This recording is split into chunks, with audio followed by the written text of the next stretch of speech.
தமிழ் பேசும் அனைத்து உறவுகளுக்கும் வணக்கம். யாழ்ப்பாணத்தில் வாழ்வெட்டு சம்பவத்தோட தொடர்பட்ட இப்போ கனடாவிலிருந்து வந்த பெண்மணி ஒருவர் கைது செய்யப்பட்டிருக்கிறார். அவர் கைது செய்யப்பட்டதற்கான காரணம் என்ன என்பது தொடர்பாகத்தான் இந்த காணொலியில் முழுமையாக பார்க்க போகிறோம். காணொலிக்கு போகிறதுக்கு முன்னாடி என்னுடைய சேனலுக்கு இப்போ தான் நீங்கள் மொத்தம் வாரீங்கன்னு சொன்னால் மறக்காமல் என்னுடைய சேனலை சப்ஸ்கிரைப் பண்ணி வச்சுக்கொள்ளுங்க. அப்போ தான் நான் போடுற ஒவ்வொரு காணொலியும் உங்களுக்கு வந்து சேரும். இப்பொழுது விடயத்துக்குள்ளே போகலாம். இந்த வருடம் பிப்ரவரி மாதம் யாழ்ப்பாணத்தில் அனலி தீவு என்று சொல்லப்படுற இடத்துல வந்து வீடு புகுந்து ஒரு வாழ்வெட்டு சம்பவம் ஒன்று நடக்கின்றது. அதாவது கனடாவிலிருந்து ஒரு குடும்பமாக யாழ்ப்பாணம் அனலை தீவுக்கு வந்து கனடா ஐயப்பன் கோயிலை சேர்ந்த குருக்கள் அவர்களும் அவர்களுடைய மனைவி அவர்களும் அனலை தீவுக்கு செல்கிறார்கள். அவர்கள் அனலை தீவில் உள்ள தங்களுடைய வீட்டில் வந்து சிறு வேலை திருத்தங்கள் செய்வதற்காக, அதாவது தங்களுடைய வீட்டை வந்து புனரமைப்பதற்காக செல்கிறார்கள். அந்த இடத்துல அவர்கள் தங்களுடைய வீட்டில் தங்கியிருக்கிறார்கள். அந்த சமயத்தில் அந்த நள்ளிரவு வேளையில் வந்து 4 பேர் கொண்ட கும்பல் ஒன்று அவர்களுடைய வீட்டுக்குள்ளே அத்துமீறி உள்நுழைந்து வாளால் அவர்களை வெட்டுகிறார்கள். அதனுடன் அவர்களுடைய பெறுமதி வாய்ந்த பொருட்களையும் அவர்களுடைய கடவுச்சீட்டையும் கொள்ளையடித்து செல்கிறார்கள்.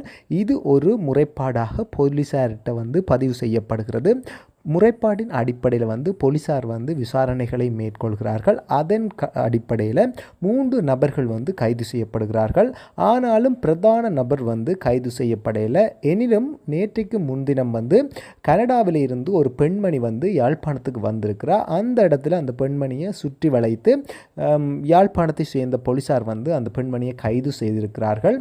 கைது செய்யப்பட்டதன் பிற்பாடு தான் தெரிய வருகிறது அந்த வாழ்வெட்டு சம்பவத்துடன் தொடர்புடைய பிரதான சூத்திரதாரி அந்த பெண் என்பது தொடர்பாக. இதன் அடிப்படையில் அந்த பெண்மணி வந்து நேற்றைக்கு முன்தினம் நீதவான் முன்னிலையில் ஆஜர்படுத்தப்படுகிறார். நீதவான் வழக்கை விசாரித்த பின்பதாக அந்த பெண்ணை வந்து 48 மணித்தியாலம் விளக்கமறியலில் வைத்து விசாரிப்பதற்கு அனுமதி வழங்குகிறார்கள். அந்த பெண் என்ன சொல்லியிருக்கிறான்னு சொன்னால், நான் அந்த செயற்பாட்டுக்கு தலைமை தாங்கியது உண்மைதான், எனினும் கனடாவில் உள்ள ஐயப்பன் கோயிலுடைய பிரதான அதிகாரி அவர்கள்தான் இந்த செயற்பாட்டை செய்ய சொன்னார் என்பது தொடர்பாக ஆதாரங்களை வந்து போலீசார்கிட்ட கொடுத்திருக்கிறார். இந்த சம்பவம் தொடர்பாக போலீசார் மேலதிக விசாரணைகளை மேற்கொண்டு வருகிறார்கள். அதாவது இது பணத்திற்காக செய்யப்பட்டதா அல்லது ஏற்கனவே உள்ள முரண்பாடுகளின் அடிப்படையில் இந்த செயற்பாடு மேற்கொள்ளப்பட்டதா என்பது தொடர்பாக போலீசார் விசாரணைகளை மேற்கொண்டு வருகிறார்கள். அதனுடன் யாழ்ப்பாணத்தில் வந்து இந்த பழி தீர்க்கும் விதமாக கூலிப்படையை வைத்து பல சம்பவங்கள் வந்து வெளிநாட்டில் இருக்கிற நபர்களால் செய்யப்படுகிறது. அதன் காரணமாக வெளிநாட்டிலிருந்து இங்கே வாராக்கள் சில பேர் பயந்து கொண்டு இருக்கணும் என்று தான் சொல்லணும். நாளுக்கு நாள் இவ்வாறான சம்பவங்கள் வந்து அதிகரித்து கொண்டு போகுது. இது தொடர்பாக நீங்கள் என்ன நினைக்கிறீங்க என்பது உங்களுடைய கருத்துக்களை மறக்காமல் கமெண்ட் பாக்ஸில் கமெண்ட் பண்ணிக்கொள்ளுங்கள். மீண்டும் ஒரு நல்ல காணொலி வாயிலாக நான் உங்களை சந்திக்கிறேன். அதுக்கு முன்னாடி என்னுடைய சேனலை சப்ஸ்கிரைப் பண்ண பார்த்துக்கொண்டு இருந்தால் மறக்காமல் என்னுடைய சேனலை சப்ஸ்கிரைப் பண்ணி வச்சுக்கொள்ளுங்கள். நன்றி, வணக்கம்.